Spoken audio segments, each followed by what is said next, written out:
সবাইকে প্রথমে নবরাত্রি এবং শুভ নবমীর আন্তরিক প্রীতি শুভেচ্ছা অভিনন্দন।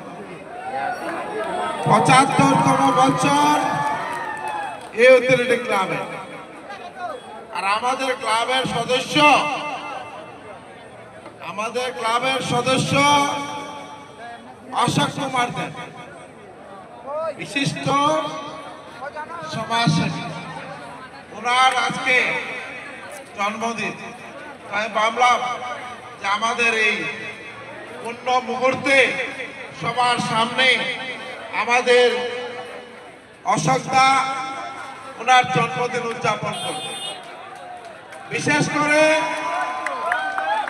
আমরা ইউটিলিটি ক্লাবের সব সদস্যরা এইবারের যে শারদীয় দুর্গা উৎসব সবাই